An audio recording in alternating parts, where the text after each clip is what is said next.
All right. So I'm going to be talking about exchange rates and why they're important to us. And I'm actually very sad that Callum isn't here today because this is an example that he would laugh at a lot. This is Bintang. It's the local beer in Bali. I love to travel, and I'm heartbroken that I haven't been able to travel for over 2 years now. One of the funnest things when you go abroad is that every country has their local beer, and it's always one of these things that you start trying. Also in Bali, there's this place called Sandbar. It's a club that's at the beach, and it's open from sun up to sundown. So it's open 24 hours, and they just play music, and it's the most fun time of the year. And what I do to prepare for one of these things is just to figure out, what's the local beer? How much does it cost? How much money will I need for a night out? Because these places don't take credit cards. So it turns out that a Bintang is 15,000 Indonesian rupees. That amounts to about 75 pence when you look at it in British pounds. So before I go on a night out in Sandbar, I go to the ATM and I tell myself, all right, I need approximately 250,000 Indonesian rupees. Now, when I'm trying to remove my money, the ATM will always ask me, as long as I'm abroad, if I want to remove in British pounds or in Indonesian rupees. And I remember a long time ago, a maths teacher told me that you should always remove in the local currency. So I go for the Indonesian rupee. I take my money to the Sandbar and I start buying myself drinks. And if anyone of you has ever been out with me, you know that I don't just buy myself drinks, I buy everybody else drinks. And because I get to know people while I'm drinking all these beers, I also get to know the local bartender, and he gives me the local rum, which is always, always, always a bad idea when you're in Southeast Asia. That stuff kills you. Do not drink it. Anyways, I end up back at the ATM because I need more money, right? This is a good night. I need to spend more money. I need more money. So I go back to the ATM, same question comes up, but this time I'm drunk, I see British pounds, I think to myself, all right, I'm just going to go for this because it just sounds more familiar. So I remove this money, go back to the Sandbar, and surprise, surprise, I buy more beers for myself and everybody around, and I buy more rum, and eventually I end up looking something like this. So it's not fun. But the next morning I wake up and I look at these two transactions that I've made taking money out of my bank account. Now, the first one, I just removed 250,000 Indonesian rupees. What happens in the background is that I go to the Indonesian bank. I tell them I need 250,000 Indonesian rupees. They have that money, of course, because it's their local currency. They put it out of the ATM and I put it in my pocket and spend it. The Indonesian bank, however, now goes to Santander, which is my local bank that I use here. And they say, Chris has just removed 250,000 Indonesian rupees. You need to give us this money because he has an account with you. So they then go and look for the local exchange rate, the best exchange rate for Indonesian rupees, and find a rate of 12.48 for the entire transaction.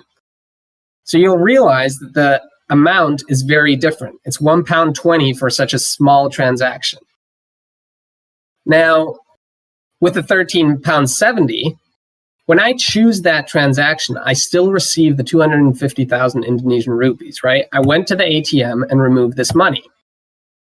However, by choosing to remove in British pounds, the Indonesian bank chooses an exchange rate that they decide on.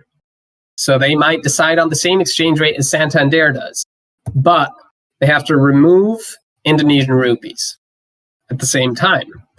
So what that means is that the Indonesian bank now goes to Santander and they've chosen the exchange rate, but they say, you owe us £13.70.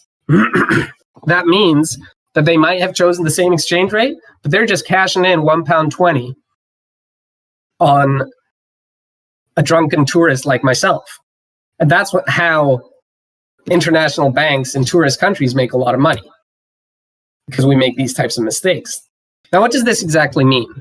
Well, an exchange rate can be calculated in any specific way. You can look at pounds versus dollars, or Swiss francs versus euros, or francs versus pounds, or dollars versus euros, right? So there's 1,000 million ways to look at this. But what it does is the prices fluctuate a lot. It's very similar to supply and demand as stocks move. And if you want to learn more about that, I recommend you watching Luke's presentation on that specific topic. However, what we're looking at with supply and demand here is how many people that have euros want to have British pounds right now. And I can tell you right now, it's not that many people because I don't know if you heard, Britain just left the EU. So there's not a lot of trade happening. However, there's still a lot of British people that want to have euros. That doesn't make a difference for the euro, though, because it drops in worth. So the British pound used to be worth about €1.30, and it's now only about €1.10 or €1.15. Similarly, if you look at the euro crisis a few years ago and you compare it to francs, right? Greece went down the drain along with Ireland and Portugal.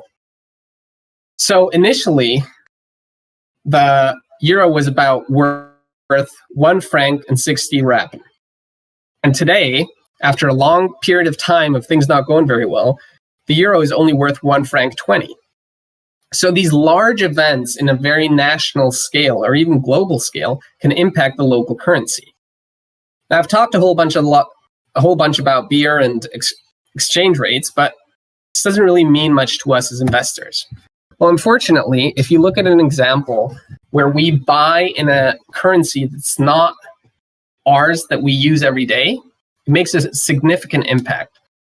Chelsea gave a fantastic presentation on SolarEdge a few weeks ago, and I decided to buy 6 shares at $337. That amounts to 2,022 US dollars. And at an exchange rate of 137, I paid 1,475 British pounds. Now, let's say we're in a perfect world and finally SolarEdge starts going up and I get to get out of this position that I'm not really a fan of. Shares go up to $350 and I can sell for $2,100. At the same exchange rate, I get 1,531 pounds back.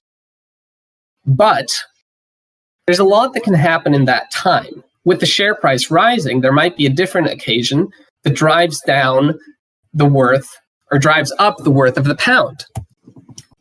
In that specific case, if we would look at an increased exchange rate of 150, which means that the pound is worth more, if I try to sell my 6 shares at $2,100 now, I'm basically buying pounds with these $2,100. Now, because the exchange rate has increased, I can't buy as many pounds anymore as I could in the very beginning. So even though the share price has gone up, I've lost money. I've actually lost more money than I put into initially. Now, this can get even more interesting because if you think about it, at this exchange rate, I could put in 1,400 pounds and still have the same amount of shares, but at a lower price than I initially got into. So looking at this at a very broad perspective, there's a lot of things that can impact the exchange rate that you also have to consider when investing into a stock that isn't traded in your local currency. So to sum this all up, be careful. First of all, don't drink too much beer when you're abroad, and especially never, ever drink the rum. But when you're investing in a company that's traded in other currency, you have to think about larger events. This is called macroeconomics. What could happen if I buy a stock in the US right now? Will President Biden start a world war and nobody wants dollars anymore? Is this something that could happen and drive down the worth of my investment and basically take it out even though the stock performs well? Does anyone have any questions? Hi there. Thank you so much for watching our video. I hope you really enjoyed it and I hope you learned something. If you have any questions, please let us know in the comment box.